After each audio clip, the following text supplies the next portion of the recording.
Hey y'all, What's going on, everyone?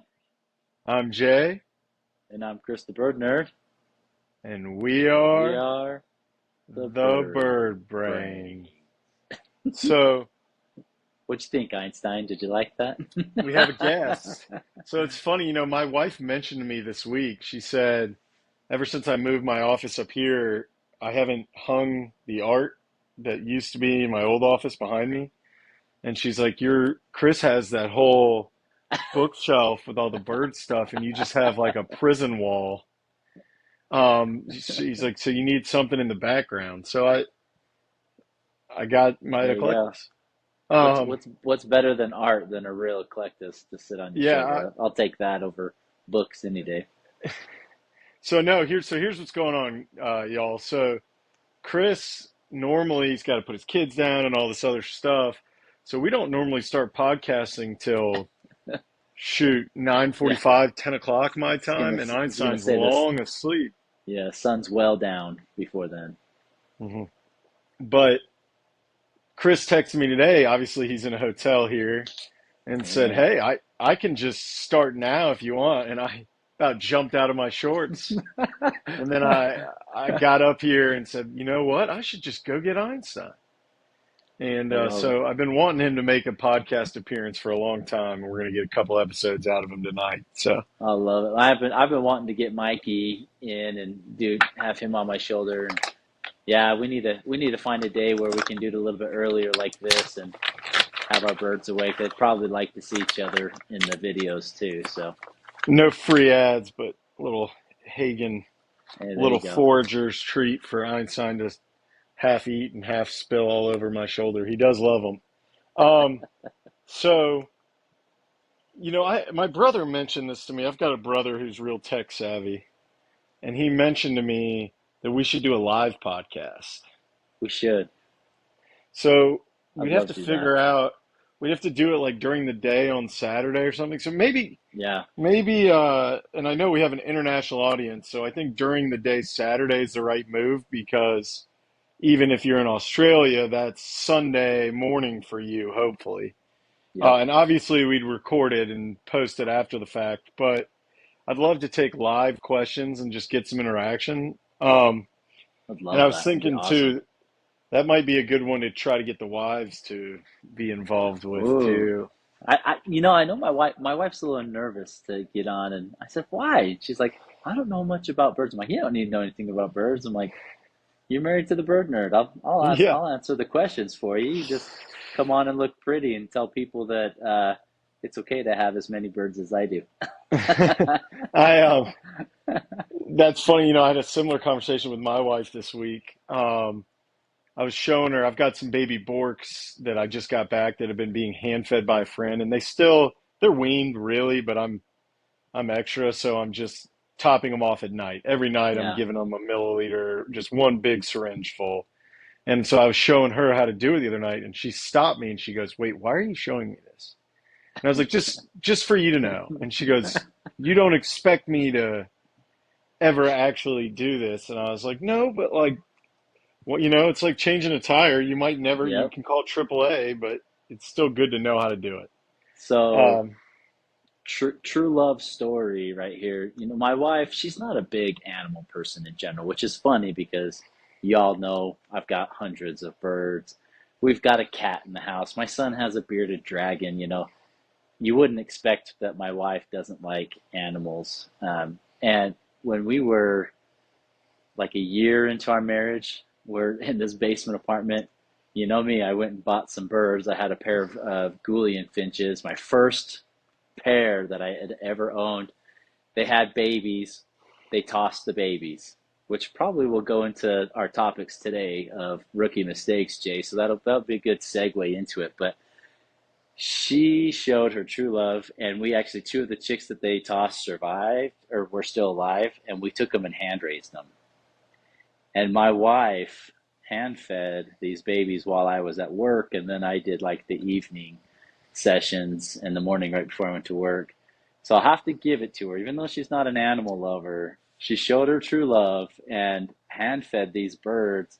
And by the end of it, they actually liked her more than they liked me. They would always fly to her for food instead of me, and she'd be like, "Why are you coming to me? Go to him. Like he's your dad." But it was pretty fun. So, True Love. I know my wife probably won't watch this because she doesn't really watch social media either. But love you, sweetie. My wife's watching them. She's behind, but she's catching up on them. That's why I got that comment the other day. And it's not her fault she's behind. We've just been busy, like we've already Yeah. talked about ad nauseum. But she finally got a chance to watch. I think she saw the first episode where I'm in here, and she goes, "Well, what the heck? It's not." She goes, "People are going to think we don't have a nice house." And I was like, "Nobody's watching this to evaluate our housing situation." Um, Yep. but yeah, no. So she's not a bird nerd, but she's a bird nerd. Yeah, there you go. Yeah, we'll take that. I We'll take love that. I'm it. just going to be covered in crumbs this whole episode. These are better served in a dish than freehand, but That's right. Your shoulder's the dish tonight. yeah, they So, taste good. I've tried them before. are they Um, like a fruity taste? no, they've got chili pepper in them. They're like a Oh, little wow. bit. Oh, They okay. kind of remind me of like a if you could make a jalapeno popper cookie. But the birds don't have capsaicin receptors, so to them it's just like a little zing taste. It's not like if I ate this whole thing, I'd probably be a little bit like ah. And Einstein isn't. I He was doesn't gonna roll like say that. I had heard somewhere that birds don't really have like can't taste the heat, right? Or the heat Right. from peppers don't really affect them, and I didn't know if that was true or not, but Yeah. So if you're like getting attacked by a bald eagle, bear mace doesn't work. Yeah. Just gonna get them wet. yeah, make him more angry. Yeah. I think that might be what it does to bears too, if I'm being honest. Um, not necessarily. I spend some time in bear country every now and again up at the family cabin, and not real confident in the mace approach. Um, but all right. So speaking of things I'm not real confident in, or not real confidence, rookie mistakes. Yeah, Um, we're getting a lot of questions out there, right, Jay? And I think in life we learn from mistakes, but I also think there's a hopefully. good model out there of learn from other people's mistakes so you don't make the same mistakes, and or just like our last episode that I posted, do your homework so hopefully you eliminate majority of those mistakes. Not saying you're not going to have mistakes. I think that's just life, right? That's how we learn, but we can we can do our part to try and eliminate a good portion of those mistakes as best as we can through learning from other people, observing, and then doing our homework and hopefully implementing those and trying to avoid rookie mistakes that we could potentially make while having, keeping, raising, breeding birds, etc. Yeah, and I want to say this, and I hope everybody hears this part. Most of these, if not all of them, are mistakes that I made. So I don't want somebody to hear it and think, "Oh, Jay's thinks he's the man and he never makes mistakes and he's perfect at bird keeping." I make mistakes constantly, constantly. And even some are just like I'll give you an example of this isn't really a rookie mistake. This is just a dumb thing I did recently. So I built those three cages on top of uh, my existing cages, my new holding cages. I did a video Uh-huh. about a few months ago. I just put one door on the wrong way. I just like wasn't paying attention, and so to get into that cage before I fixed it, you have to like duck under and lean against one. Like this doesn't, and I like the other two are correct, and then I just put one on backwards, right? So it's like people Yep. are human. Humans do human stuff, right? Nobody's perfect. So, Well, it's like the example that I just shared with my wife helping me raise those Goulian chicks. First pair that I had owned, had them in a small cage in the middle of my kitchen, which was at the time the most highly trafficked area, and a little tiny wicker basket that I had them in. And I think of it now, it's like give them a bigger cage, give them more privacy and space outside of your kitchen. I mean, just a lot of the fumes and stuff Yeah, there's a hundred reasons not to from keep a your bird in the cookware kitchen. could kill them in itself, right? Let alone that's our most frequently trafficked area, so the birds didn't feel safe, didn't have privacy. So it doesn't surprise me that they tossed the chicks, the day that they were hatched. So definitely something that I would not do now and would not recommend that someone else does. If you're going to breed them in the house, that's fine, but find a different room that's not as heavily trafficked, give them a bigger cage, give them a better nest box. I mean, there's so many different things that you could even do just in the house setting that would hopefully give you a different outcome than what I experienced. Yeah, I think you know there's a lot of things that I don't know how else I would have learned it besides messing it up. Yep. However, there's also a lot of things that if you know to watch out for it are really elemental things that are easy to not make mistakes on. Yeah. A big example of that is bird safing. Let's start with that. Bird safing your enclosures, your bird rooms, your house, wherever you're going to keep your bird. So, a really common thing I see, I mean, it happened to somebody I know this week. They didn't have a double door on their aviary. There was a bird sleeping right inside the door. They open the door, out goes the bird, and that's it. Yep.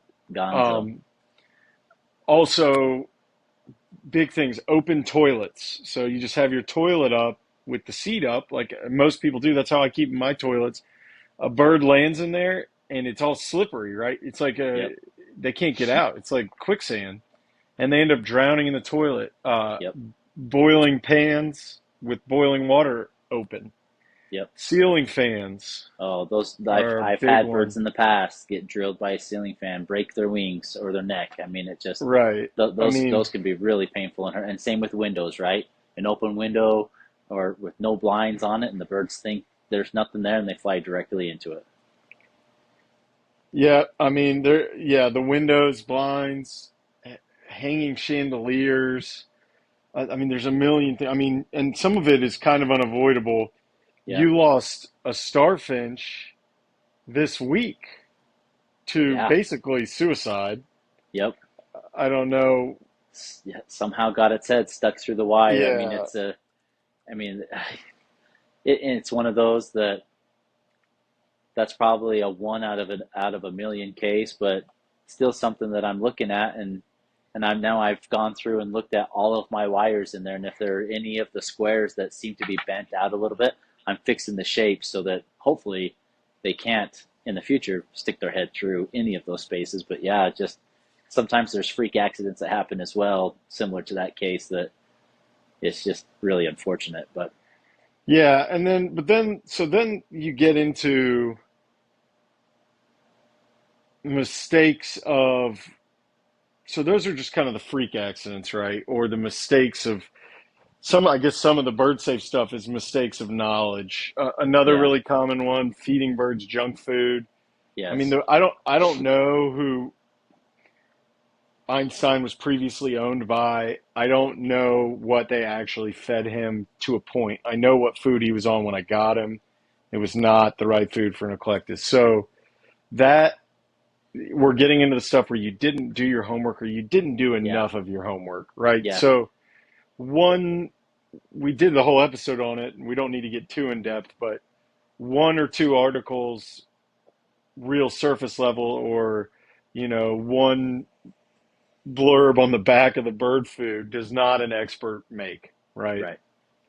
Well, and and I think also, Jay, 10 years ago even, we had half the amount of resources available to us, right? I mean, you can access so much stuff on the internet now at your fingertips that it's incredible. Even just on YouTube or Google, those two platforms right there, you could probably collectively gather enough resources or information to properly take care of an animal, not even just a bird.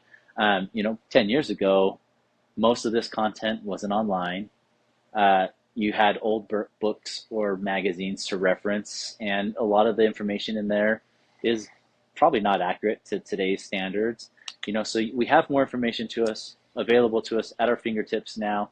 So yeah, take that extra effort, go out there and do that homework, look at those resources, look at multiple sources like we talked about in the previous episode of doing your homework, and we highlight several different platforms or resources available to gather that information and get a collective base, right, of multiple articles or videos that share the same information to kind of get that foundation and hopefully kind of prepare you and eliminate some of those rookie mistakes that could happen. You know, a good example, we're talking about nutrition, Jay.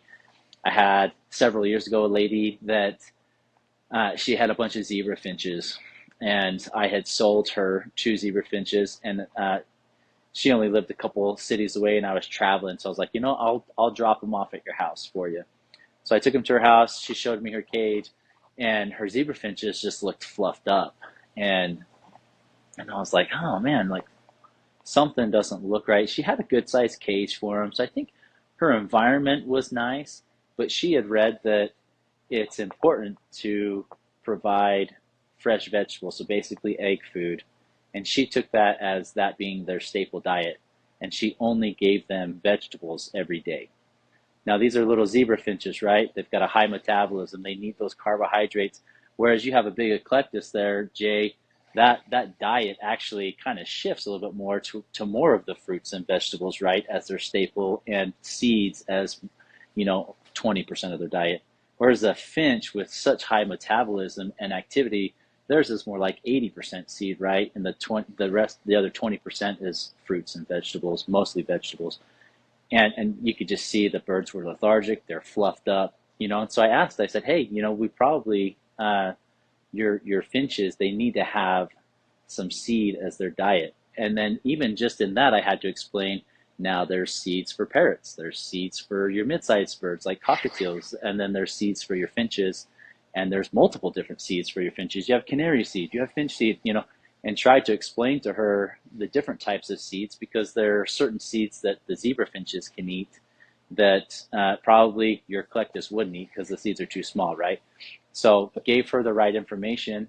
Very next day, she put seed in there, and it was almost a night and day difference with her zebra finches. They were active, they were, full of life. And I told her, don't stop giving the vegetables. That's a good complement and a good part of their diet that seeds can't give. But with these birds being so active, a vegetable doesn't give them the energy and nutrients that they need to maintain that level of activity that a zebrafinch has, right? Yeah, So no just protein in vegetables.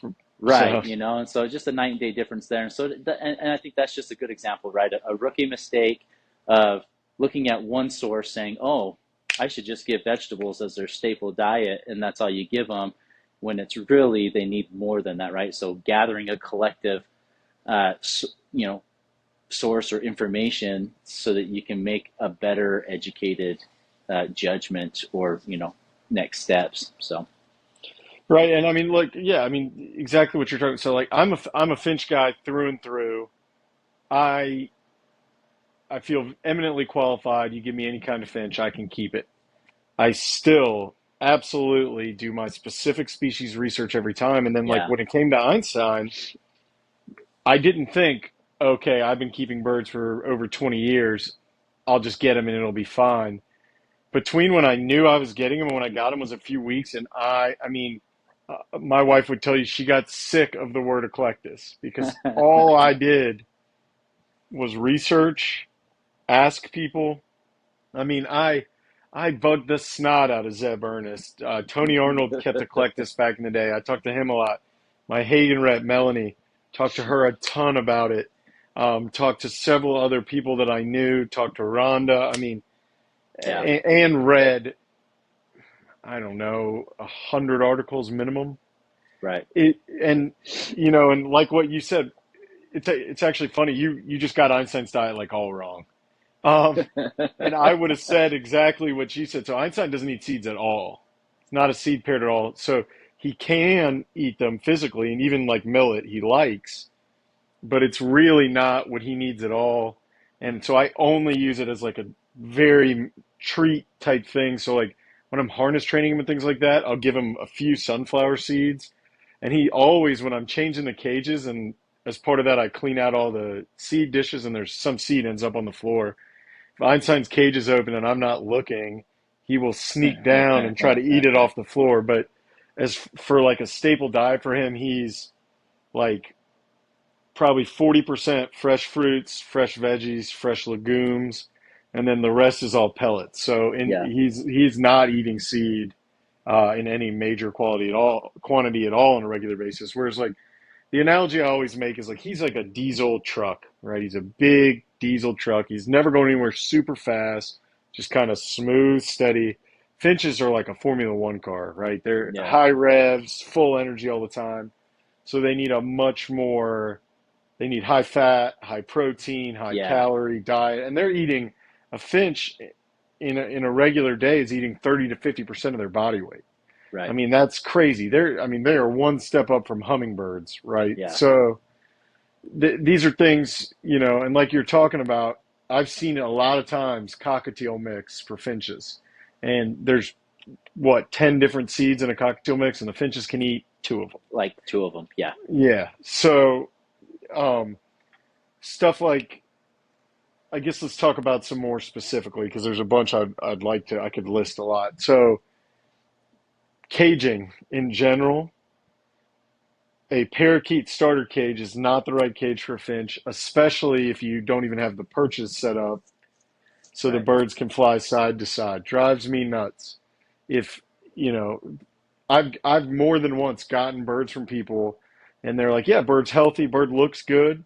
And then I put it in the aviary and it can't fly Yeah, because it's been in super one of obese. those cages. Well, not even necessarily fat, but just doesn't have the, it takes them The two or muscle three mass. Yeah, weeks to build it up.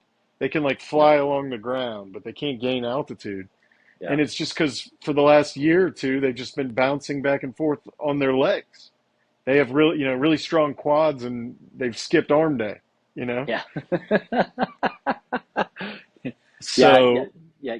Cage setup is big. Probably the other thing that I'll say too is location of the cages. And I give the example of the Gullion finches with my first pair. Kitchen is not a good place to put a bird. You cook a lot of things. A lot of the pans and utensils that we use emit yeah, toxins. Teflon kills Yeah, birds. yeah, it kills birds. Candles, sensies, things like that. Febreze machines, For yep. breeze machine, those are not good. And then also where you put them in the room, I think lots of times people want to put them right next to the window, which is good. We want them to have natural sunlight, but when you put the whole cage in direct sunlight for hours, your bird's going to roast, right? Or if you put your bird in a corner that is mostly shade all day, I mean, that's pretty depressing. I mean, imagine being in a dark room all day of your life, right? So there's a balance there of making sure you try to give all of those variations to your bird, whether it's inside of your house or outside. I had a lady just last year bought a bird from me, went home, texted me 2 days later saying the bird was dead. And I said, well, where was the bird at? In my garage. So she had her bird in the garage with her car Running. running. It's like, that kills humans. So it's, just Yeah. try to educate yourself on that. And, you know, wherever you set that cage, that bird is confined to that cage. So if it's in full sunlight and they can't escape, it's just as good as putting your child locked up in a hot car in their car seat on a sunny day, right? Right. And It's same so thing so if it's right by the AC vent. If it's getting exactly, right? blasted with cold air all the Yeah. time. I have people ask me all the time, um, how do you keep birds outside? You have cold winters. If you provide the right environment, my birds will survive outside in negative-degree weather as long as I have shelter for them, a place where the rain, the sleet, the snow can't hit them. They're out of the wind elements, like they can seclude themselves.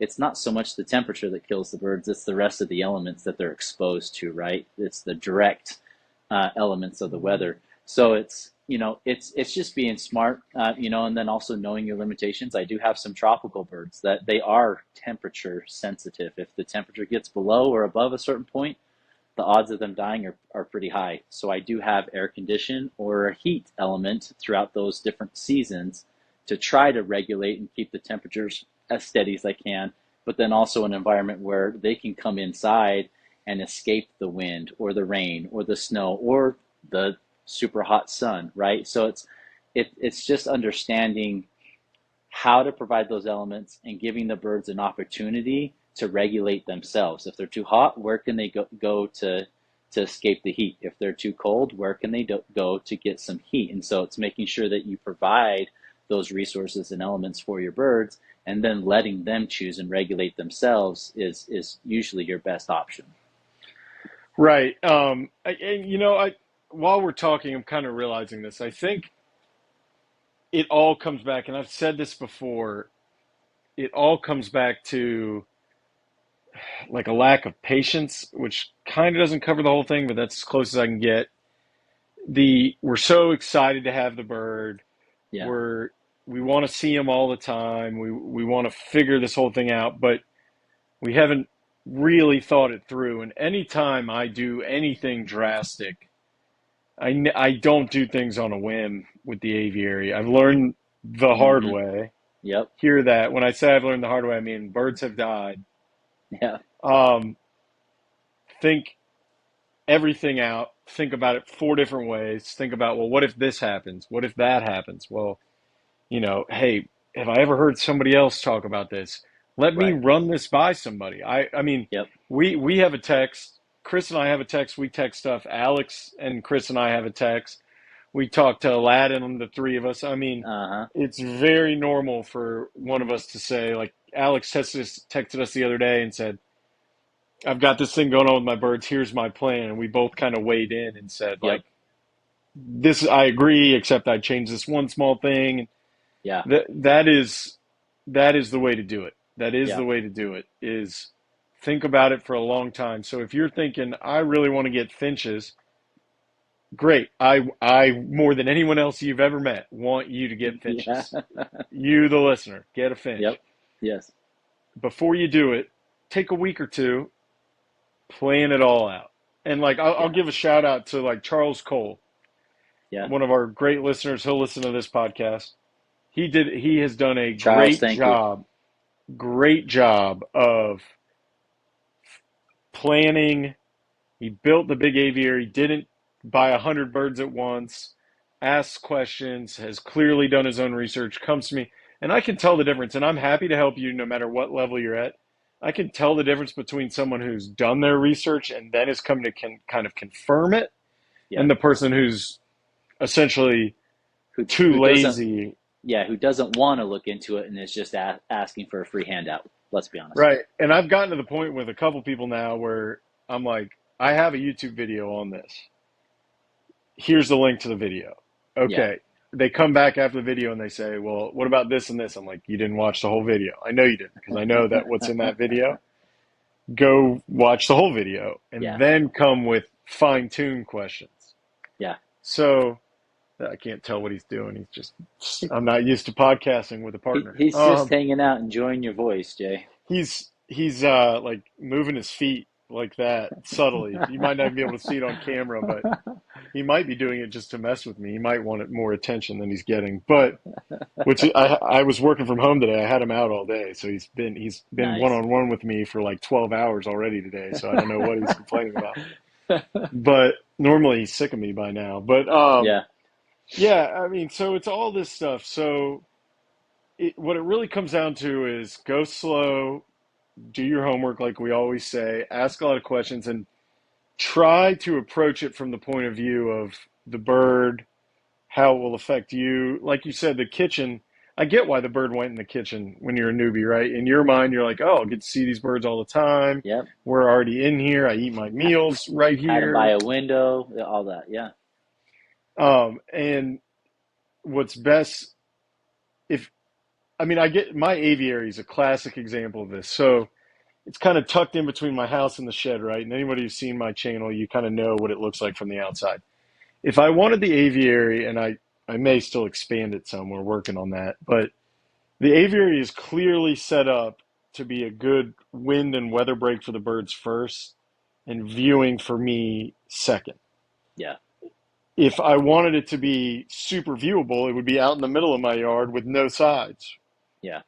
I would also have a lot of dead birds because the Yep. first stiff breeze or sideways rain, I mean, yeah, you've got to, and there's a million videos all over YouTube, a million articles on the internet about how to set up an aviary. Yeah. Read 20 of them. Ours included. We've both posted several videos of Mhm. constructing our aviaries, modifications to our aviaries. I mean, so the aviary I just built this last year, that's my third aviary that I've built. Before I even bought materials, I probably had like 50 different drafts of what I wanted this aviary to look like, its measurements, trying to take into account all of the elements, both the intense sun that we have in the summertime and the crazy cold winters that we have in the wintertime, how I'm going to make it work, flow. I mean, all of those things. Double doors. I didn't have that in my previous aviary. I lost quite a few birds that flew out on me, you know? So just things like that. Like I tried to go slow, even though I wanted to go fast. I had the birds. I wanted to get them outside as quickly as I could, but I wanted to make sure I did it right.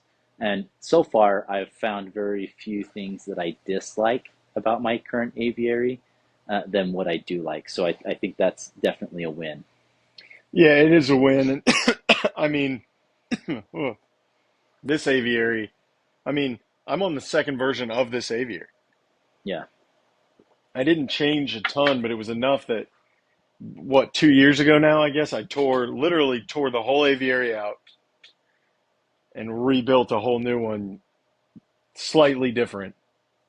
But you're chasing perfection, you're learning from your mistakes. Right. To the average casual viewer, they probably wouldn't even notice the aviary was different. To me, it's totally different. I changed a bunch Yeah. of stuff that's way better. I've redone the roof. This aviary has had, first it had no roof because I was dumb and thought that all the birds would just go inside at night, which is silly. Um, because they don't, they just won't. Yeah. And then, so then I put just a flat roof on, but then I had big water problems. So then I tried two different kinds of slant roof. I guess I'm on like the fifth version of the roof for this aviary, and I finally took me 3 years, knock on wood, but I had another rainstorm last night. Woke up to a dry aviary this morning, so Nice. It's awesome, man. it's still. I was telling my wife today, it's still weird to me. Like I still It's like probably weird to your birds too, because they know when it's raining and they're like, "Wait, I'm still dry," or yeah. the I mean, floor's not wet. You know, it's I like, got to where I was like dreading rain, and yeah, I love the rain. I used to love the rain when I was a kid. I like rain. And yeah, I got to where I'd see rain on the forecast and just be like sad. yeah, And I'm like, still, I have like rain PTSD. I'm still a little bit like, oh, rain. It's raining right now. The poor birds go out there today. They're dry as bone, even the ground. I was just like, love that. this is It's awesome. fantastic. But, you know, all these things, it's all about just keeping going, working, Yeah, learning from your mistakes, learning from other people's mistakes, right? That's the best way to learn, right? That's the cheapest on your end. You don't lose yeah, anything and you've learned from somebody else. So this episode is really just a plea to watch all our other episodes, right? Is what yeah, I'm yeah, realizing. That yeah. we're Really, trying to create this big knowledge bank. And I yeah, even I have a Bird Brains podcast episodes playlist. I also have an FAQ and DIY playlist on my nice. YouTube. I like that. So I've tried to I probably need to answer be better at that. Yeah, every question I have. I've tried to do a video on, especially the ones that I get all the time. yeah, And people are watching them and being informed off them. Like I got a great message today saying, "Hey, I'm rewatching all your episodes," which is that's super cool that people are like, "Oh, I want to go watch that again." I don't like yeah. the way I That's sound awesome. that much, Yeah, same. but nice lady, she said, and okay, so I've watched the episode now twice, and I understand what we're trying to do with lighting. It was the lighting episode, Okay. and she said, but now I have some questions specific to me. Great, that is right where I want to be. Yep. We're already on the same page. You know, we both know how to drive the car. Now we're talking about Yeah. exactly how we want to take the turns. Right? That's perfect. That's perfect. So, you know, go slow, do your homework, think about it a lot. There are no emergencies when it comes to getting Yeah, birds, setting up right. cages, all that stuff. If you find yourself in an emergency, we've already made a Yeah, mistake, right? right. Well, and I go back to, my wife and I, we always make jokes of, we've got buyer's remorse, right? I don't want you to have buyer's remorse with a bird because more times than not, especially when we're working with finches, the margin of error is pretty slim, and they die easily. I mean, let's be honest. Maybe except for a zebra finch that you probably have to shoot it to kill it in some instances, but and we don't want to do that. Not advocating to that, um, but You have I, to I be a think good just shot. yeah, I think just the last thing I say, Jane, it goes along with your last comment. What motivates me the most is when I get comments and people are saying, "Hey, I watched your video. Thank you for the knowledge, for the updates. I applied that with my birds, and now I either have babies or, my bird's healthier or whatever it is." Like, I love hearing that. Like, that motivates me to keep wanting to put, these videos out for you guys because that's the main goal. That's the purpose. We want to share the knowledge. We want you guys to be as successful as we have been in the past, and then hopefully learn from our mistakes so that you don't create the same ones and go through the same losses or heartaches that we've had in the past. So I think that's a good reason why we do these videos, and I love hearing it. So keep sharing your guys' success stories of things that you've done, and it's either improved the health of your birds or improved your breeding situations or whatever that is, aggressive behaviors, things like that.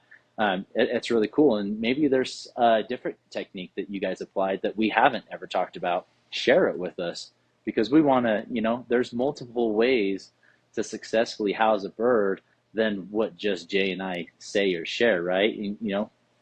As we're saying, go out and watch multiple videos, multiple different channels or resources, like so that we can collectively gather that information. But share your ideas with us, and we'd love to promote them on these videos as well, so that we can get your ideas out there too with successes that you've had.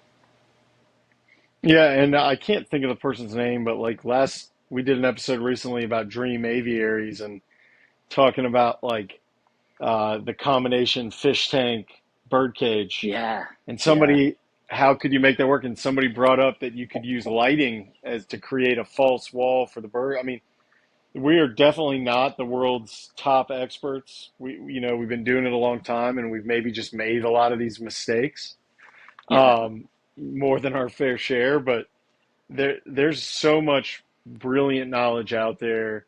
So many people who are wonderful. This is really a wonderful community. Everybody's great, yeah. and you get the occasional scammer or whatever, but the people who are really truly keeping birds are part of this community are wonderful. Everybody's Absolutely. awesome. And, we're here we're taking our time to do this to help y'all, Yeah, um, to improve, bird husbandry, in the world. That's yeah. what I love. If I could figure out how to do it for a living, I would.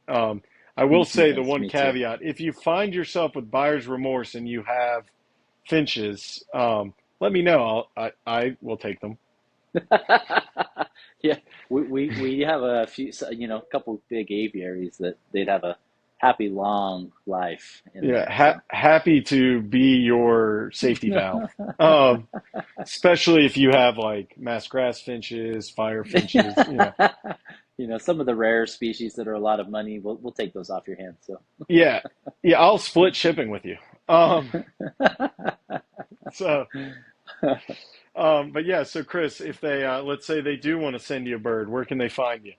yeah, reach out to me, Facebook, Instagram, YouTube, Bird Nerd. Instagram is Bird Nerd 4, Facebook and YouTube is just Bird Nerd. So please reach out to me. I've had quite a few people reaching out, PMing me questions and birds. I've got a few people set up here pretty close in the future to ship some birds out to you. So thanks for reaching out. Appreciate you guys, and continue to keep reaching out to me. How about you, Jay? I am the Javiary or the underscore Javiary on everything, and that's JAYVIARY. And I just want to say this. If you're wondering, if you're sitting here thinking to yourself, man, I love these episodes, to help us out, like, comment, and subscribe. And especially like Yes, Chris's please. Instagram is way too small for the content that he's posting, for the cool stuff that we have on there. Go to Chris's Instagram, absolutely follow him. Wouldn't mind to follow myself or I subscribe here on the YouTube. That's how you can help us. That's what helps motivate us to keep putting out yes. episodes, spending our time. I could very easily be sleeping right now, I assure you. I Um, was gonna but say Instagram for me and YouTube for Jay. Help us continue to build our channel so we can provide you guys with these resources and support. right, and the It bigger they helps get, us we get sponsorships, things like that. That helps send us out more free grow, stuff to you guys as well. So helps us send more stuff to y'all, helps us grow, helps us keep the aviaries running, up and running, and getting more knowledge that we can share with y'all. So yes. we appreciate it. Do your homework. We'll catch y'all on the next one. See you guys.